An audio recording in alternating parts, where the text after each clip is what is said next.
Joseph O'Brien and Derek O'Connor in the colours of JP McManus. That the last at Fairy House. More on all the Fairy House fallout in our review show, which comes up after racing, starting at 4:30. This is the 3:15 at Cheltenham. It is a bumper over 1 mile and 6. Joint favourites 100 to 30 Cascova and Glory and Fortune. Here's Stuart. Thanks, Tom. Welcome back. Jonathan still with me. Jonathan, just pick up where you had to leave off talking about Fearless. Right. Despite being hampered by a loose horse and looking slightly green, he won well at Wincanton. Sold subsequently 120,000. They are going to line up. Book of Invasions made all the running and just held off the strong finishing Fuso. Fuso was my paddock pick. And Fuso has been backed in from 7 to 1 to 4 to 1, having got briefly as short as 7 to 2. Is it going to be a first timer? Well, let's hope so. Waiting for them in the commentary box. The final time at Cheltenham today, as they take one more turn, we can, with our thanks, go and rejoin Martin Harris. Cheers, Stuart. Starter hasn't yet got aboard the rostrum, so they're going to turn a few more times, I think. The market speaking in favour of Fuso, and latterly Glory and Fortune having been allowed to drift. Jacamar just getting a little playful down at the start now. Starter on the rostrum. And immediately holds the flag aloft. Invited to come forward.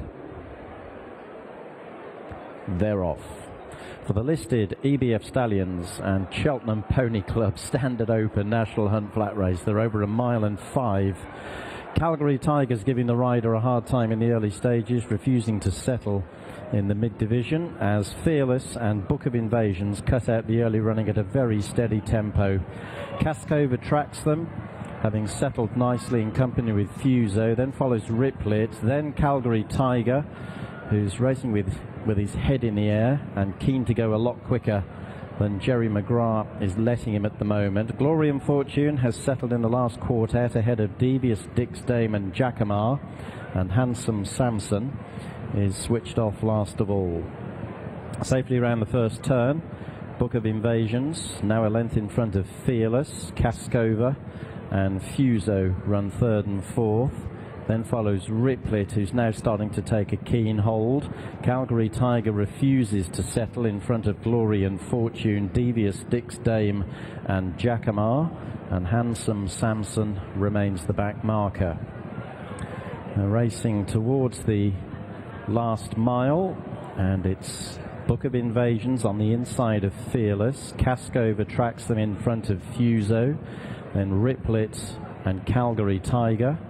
Glory and Fortune still held up in the last quartet, along with Jacamar and Devious Dick's Dame, and Handsome Samson continues to bring up the rear as they make their journey up the hill. Led by Book of Invasions, narrowly ahead of Fearless on the outside. Cascova just over a length behind in third, with Fuso on his girths. Riplet fifth, then Calgary Tiger and Glory and Fortune, Jacamar and Devious Dick's Dame, and Handsome Samson remains last, and he's now just being pushed into the bridle as they prepare to swing left-handed at the top of the hill. So 6 furlongs from home, it's Book of Invasions and Fearless by 2 to Cascova and Fuso as the pace begins to lift. Riplet is next. Glory and Fortune has made a place or two in front of Jacamar. Calgary Tiger paying for the early exertions, now dropping to the rear with Devious Dick's Dame for company. Handsome Samson has improved a position or two as they come down the hill and approach the final half mile.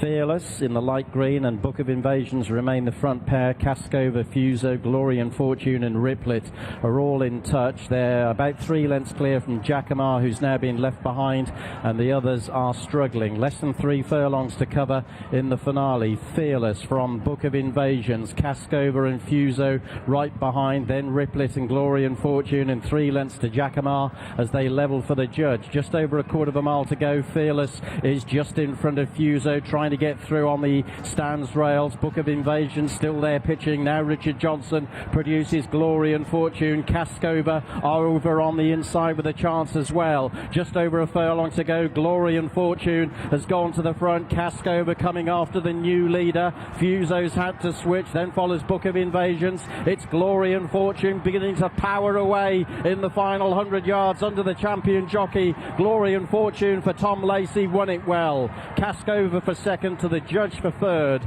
between Book of Invasions and Fuso, who came clear of Fearless, Riplet and Jacamar.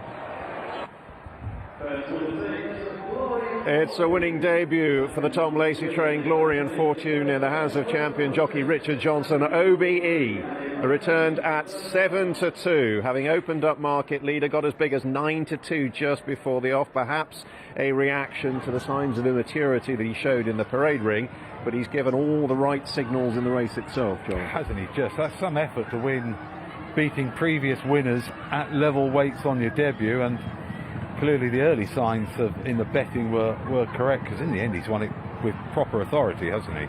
Going away at the finish. Really good effort. Sticking his head down as well in the closing stages. No signs of any waywardness that we saw here as he was about to head off down the horse walk. In behind is a very close thing for third, and Fuso in the red and white colours might just have been denied a bit of daylight at a crucial stage. Yeah, tried for the run up the rail, didn't get it, and that was the end of his chance. May have been close to second, certainly wouldn't have beaten the winner. In the end, he's run almost identically the same with Book of Invasions as they've done at Doncaster. Book of Invasions was prominent from the outset, with Fearless alongside. Fearless in the straight, the first to commit. Book of Invasions, incidentally, has been confirmed as finishing third by judge Nick Bostock. As I was saying, Fearless, first one to commit when the race began to heat up in the straight. Yes, and he's in the end been mown down, but it's been run at a perfectly decent pace. Those that looked as if they would struggle were struggling a long way out. With the winner towards the left of the principal clutch of them. Cascover, the eventual runner-up, the white-faced individual track, the leaders going well. No excuses as far as I can see. No, it has run perfectly well, backing up the win.